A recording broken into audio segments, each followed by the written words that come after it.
भी हैं उनको बाकायदा लगभग बहुत से जिले ऐसे जिनमें कवर हो चुके हैं। अगर आपके पास कोई ऐसी लिस्ट है कि ये बीपीएल के दायरे के हैं जिनके प्रधानमंत्री आवास योजना में मकान नहीं बनाए गए, मेहरबानी करके वो लिस्ट हमें दीजिए ताकि हम उस पर कार्रवाई कर सकें। ऐसा है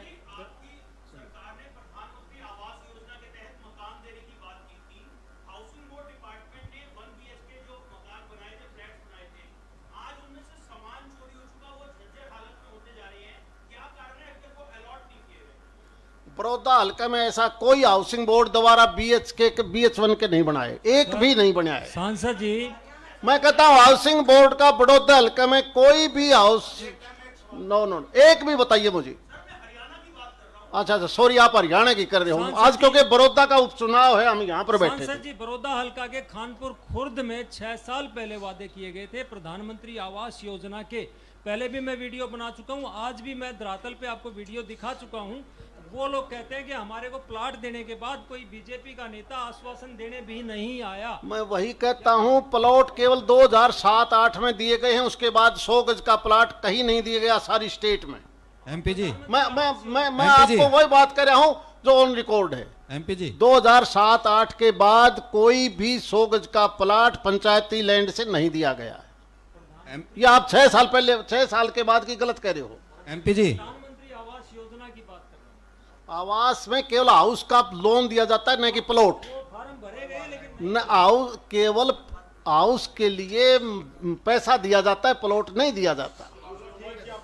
एमपी साहब, गठबंधन कैंडिडेट का एक ट्वीट आया था कुछ साल पहले, क्या वो उसका समर्थन करते हैं आप, जो ट्वीट उन्होंने किया है? मुझे नहीं पता क्या ट्वीट कर दिया उन्होंने आरक्षण को लेकर एक ट्वीट किया था कि आरक्षण बैकवर्ड और दलित का खत्म कर देना चाहिए। जो अरे नहीं, ऐसा देखो, नहीं, मैं नहीं मान के चलता।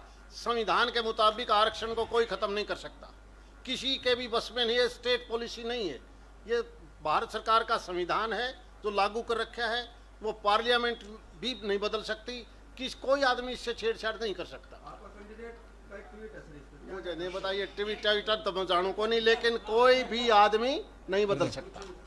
संसद साहब, मेरा सवाल है कि कृषि कानून को लेकर बीजेपी लगातार भुनाने की कोशिश कर रही है कि कृषि कानून है जो किसान हित में है। हालांकि ग्राउंड रिपोर्ट जब जो कहती है, हम मंडियों में जाते हैं, मंडियों में किसान सीधे तौर पर यही कहता है कि जो ये बिल आया है वो किसान विरोधी है। उनके जो धान की जो फसल है उसका उठान नहीं हो रहा है। एक जो पीआर की जो खरीद होती है उसका भी कहीं ना कहीं खरीद अभी रोकी हुई है कि दूसरी एजेंसी आएगी। लेकिन किसान ने लगातार सीधे तौर पर ये कह रहा है कि सबसे ज़्यादा दुर्गति अगर हो रही है किसी की तो किसान की हो रही है, मंडियों में हो रही है। लेकिन बीजेपी ये कह रही है कि किसानों की किसी प्रकार की कोई दुर्गति नहीं है, सब प्रकार का काम जो है वो दुरुस्त कर दिया गया है, किसान का एक एक दाना खरीद लिया गया है। लेकिन मंडियों के हालात क्या जायजा लेते हैं ग्राउंड पे जाके आप?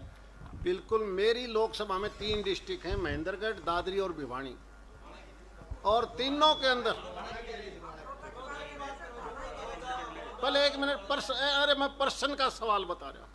इनका जो पर्सन था उन्होंने कहा क्या आप कभी किसी मंडियों में गए हो? अब देखो 1 मिनट, इन्होंने जो कहा मैं उसी का तो जवाब दूंगा या दूसरा दूंगा। मैं मेरी लोकसभा क्षेत्र की तकरीबन मंडियों में गया हूं, और क्योंकि उस क्षेत्र में बाजरा ज्यादा है और मूंग की फसल भी है थोड़ी, और बाजरा जितना भी उत्पादन है, पड़ोस में राजस्थान भी है, बाहर का भी बाजरा आया है, इसमें कोई दो राय नहीं। लेकिन जिस तेजी से बाजरे की, जहां पहले हम 20-25 टोकन मिलते थे, आज वो 250, 300 और 400 तक की। दिवाली से पहले हमारा टारगेट है कि बाजरे का दाना दाना खरीदा जाए। जितना उत्पादन हुआ है उससे कहीं ना कहीं ज्यादा हम बाजरा खरीद कर रहे हैं।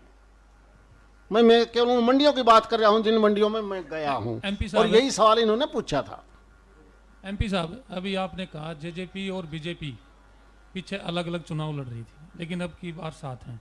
हमारा समीकरण वोट का ज़्यादा बैठता है। लेकिन एक बात आप भूल गए, राजकुमार सैनी अब की बार बड़ौदा से लड़ रहा है, तो उस टाइम पे वो गोवाना से लड़ रहा था, 2nd नंबर पे आया था। तो ये बताइए कि ये कितना इफेक्ट डालेगा? मुझे नहीं लगता, मुझे लगता नहीं। इस प्रकार की पार्टियां, व्यक्तिगत लोगों की छोटी मोटी पार्टियां बनती हैं, वो आटे में नमक वाली बात है ना, उतना असर रहेगा, इससे ज़्यादा नहीं है। नमस्कार, मेरा नाम रोहित शर्मा है। मेरे 2 क्वेश्चन हैं आपसे, एक किसानों को लेकर और एक थोड़ा कास्टिज्म को लेकर। आपके ही गठबंधन के साथी हैं रामकुमार गौतम जी, जो कहीं ना कहीं पार्टी को दोनों को कटघरे में खड़ा करते रहते हैं। और अब वो बड़ौदा में आ चुके हैं और विपक्ष लगातार आरोप लगा रहा है, वो एक कम्युनिटी को टारगेट करते हैं कि ये बड़ी शानी कम्युनिटी है और ये बड़ौदा में पहलवान को जिताएगी। क्या रामकुमार गौतम को भारतीय जनता पार्टी और जजपा ने ही बड़ौदा में छोड़ा है? दूसरा क्वेश्चन किसानों को लेकर, जहाँ पर कबाड़ी की दुकान पर आप जाएंगे तो रद्दी घर की 12 रुपये किलो आप बेच के आ जाएंगे। किसान अपना धान लेके मंडी में जा रहा है 18 रुपये किलो, और वो भी लेने वाला कोई मिल नहीं रहा। कैसे दोगुनी आय कर देंगे आप किसान की, जो आपने नारा दिया था? पहला तो आपका भारतीय जनता पार्टी और जेजेपी की पार्टी के अपने कैंडिडेट एमएलए पंडित राम कुमार गौतम जी के बारे में प्रश्न था। देखिए, जेजेपी और बीजेपी दोनों का कंबाइंड कैंडिडेट है, और गौतम साहब भी भारतीय जनता पार्टी के उम्मीदवार के लिए ही तो वोट मांग रहे हैं। वो दूसरी कौन सी गलत बात कर रही है? वो भारतीय जनता पार्टी और जेजेपी के सामूहिक कैंडिडेट के लिए प्रार्थना कर रहे हैं। आप इसको धर्म पर, जाति पर मत लेके जाओ, लेकिन वो वोट किसके लिए मांग रहे हैं? भारतीय जनता पार्टी के उम्मीदवार के लिए।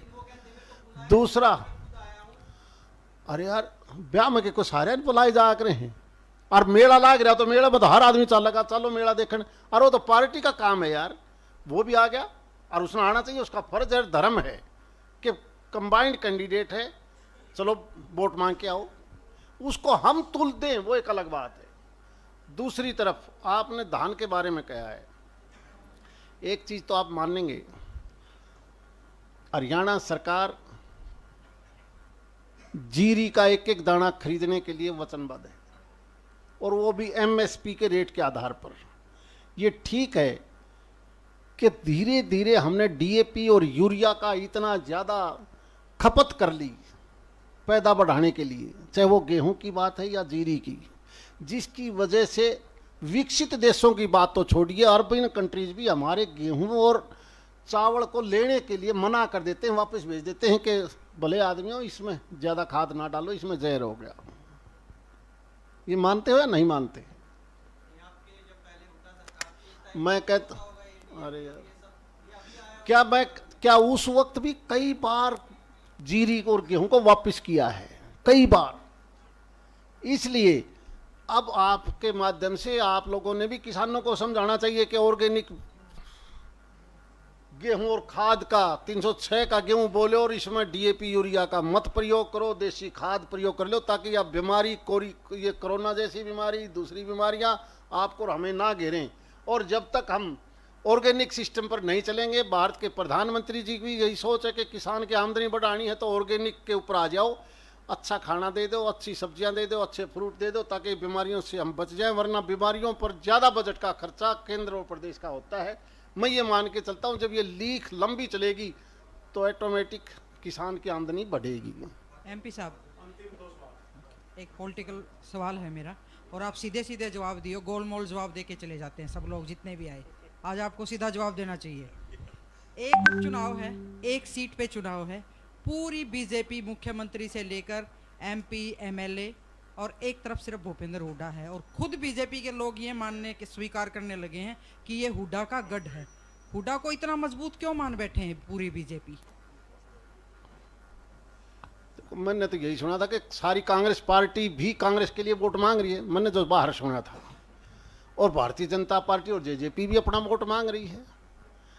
इसमें दो राय नहीं कि क्योंकि ये क्षेत्र कहीं ना कहीं हुड्डा साहब ये मान के चलते हैं कि ये मेरा कैंडिडेट है, मेरा क्षेत्र है, मैंने लोकसभा था, मेरा गांव नज़दीक है। वही तो मैंने कहा था कि आज ठीक है, हुड्डा का भी काम आपने 10 साल देखा है, हमारे मुख्यमंत्री मनोहर लाल खट्टर का भी काम देखा है।